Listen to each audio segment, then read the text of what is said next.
धार्मिक नगरी उज्जैन पूरी दुनिया में काफी मशहूर है। यहाँ 12 ज्योतिर्लिंगों में से एक महाकाल मंदिर स्थित है। इसके अलावा हर 12 साल में कुंभ मेले का भी आयोजन किया जाता है, जो सिंहस्थ के नाम से जाना जाता है। इस शहर की और भी कई ऐसी बातें जिससे आप शायद आज तक अनजान हैं, तो चलिए जानते हैं इस शहर से जुड़ी दिलचस्प बातें। मध्य प्रदेश के शहर उज्जैन का नाम तो हर किसी ने सुना होगा। अपनी धार्मिक मान्यताओं के लिए मशहूर यह शहर पूरी दुनिया में दो चीजों के लिए सबसे ज्यादा जाना जाता है। पहला, यहाँ स्थित बाबा महाकाल का मंदिर, और दूसरा यहाँ होने वाला कुंभ। प्राचीन नगरी उज्जैन में मौजूद महाकाल मंदिर भगवान शिव के 12 ज्योतिर्लिंगों में से है। कालों के काल बाबा महाकाल के इस मंदिर के दर्शन करने दूर दूर से हर साल लाखों की संख्या में भक्त यहाँ पहुँचते हैं। भगवान शिव के इस स्वरूप का वर्णन शिव पुराण में भी विस्तार से मिलता है। हम सभी ने भगवान शिव के इस मंदिर की पौराणिक कथा तो कई बार सुनी होगी, लेकिन वैज्ञानिक महत्व शायद ही आप जानते होंगे।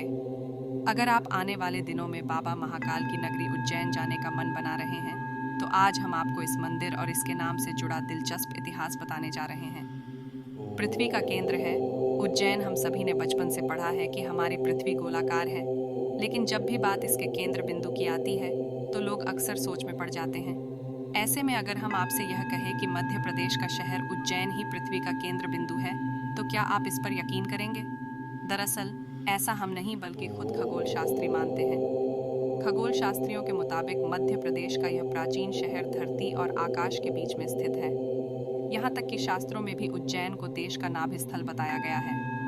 वराह पुराण में भी उज्जैन नगरी को शरीर का नाभि स्थल और बाबा महाकालेश्वर को इसका देवता कहा बताया गया है। इसलिए महादेव कहलाए महाकाल भोलेनाथ की नगरी उज्जैन हमेशा से ही काल गणना के लिए बेहद उपयोगी एवं महत्वपूर्ण मानी जाती रही है। देश के नक्शे में यह शहर 23.9 डिग्री उत्तर अक्षांश एवं 74.75 अंश पूर्व रेखांश पर स्थित है। इतना ही नहीं, खुद ऋषि मुनि भी यह मानते आए हैं कि उज्जैन शून्य रेखांश पर स्थित है। कर्क रेखा भी इस शहर के ऊपर से गुजरती है। इसके अलावा उज्जैन ही वह शहर है जहां कर्क रेखा और भूमध्य रेखा एक दूसरे को काटती है। इस प्राचीन नगरी की इन्हीं विशेषताओं को ध्यान में रख काल गणना, पंचांग निर्माण और साधना के लिए उज्जैन को सर्वश्रेष्ठ माना गया है। यही वजह है कि प्राचीन समय से ज्योतिषाचार्य यहीं से भारत की काल गणना करते आए हैं। काल की गणना की वजह से ही यहाँ के आराध्य भगवान शिव को महाकाल के नाम से जाना जाता है। दक्षिण मुखी ज्योतिर्लिंग है महाकाल। उज्जैन स्थित महाकाल मंदिर का पौराणिक महत्व भी है। इस मंदिर को लेकर ऐसी मान्यता है कि भगवान शिव ने यहाँ दूषण नामक राक्षस का वध कर अपने भक्तों की रक्षा की थी, जिसके बाद भक्तों के निवेदन के बाद भोले बाबा यहाँ विराजमान हुए थे। यह मंदिर भगवान शिव के 12 ज्योतिर्लिंगों में से तीसरा ज्योतिर्लिंग है। इसकी खास बात यह है कि यह एकमात्र ऐसा ज्योतिर्लिंग है जो दक्षिण मुखी है। यही वजह है कि तंत्र साधना के लिहाज से इसे काफी अहम माना जाता है, क्योंकि तंत्र साधना के लिए दक्षिण मुखी होना जरूरी है। इस मंदिर को लेकर एक मान्यता यह भी है कि यहाँ भगवान शिव स्वयं प्रकट हुए थे। साथ ही पुराणों में भी ऐसा कहा गया है कि उज्जैन की स्थापना खुद ब्रह्मा जी ने की थी। यह भी मान्यता है कि महाकाल के दर्शन मात्र से ही मोक्ष की प्राप्ति हो जाती है। उज्जैन से मिला विक्रम संवत कैलेंडर काल गणना के अलावा उज्जैन शहर अपने राजा विक्रमादित्य की वजह से भी काफी जाना जाता है। दरअसल प्राचीन काल में इस नगरी में राज करने वाले राजा विक्रमादित्य ने हिंदुओं के लिए एक ऐतिहासिक कैलेंडर विक्रम संवत निर्माण कराया था, जो वर्तमान में एक प्रचलित हिंदू पंचांग है। इसी पंचांग के आधार पर भारत के उत्तरी, पश्चिमी और मध्य भाग में व्रत त्योहार मनाए जाते हैं।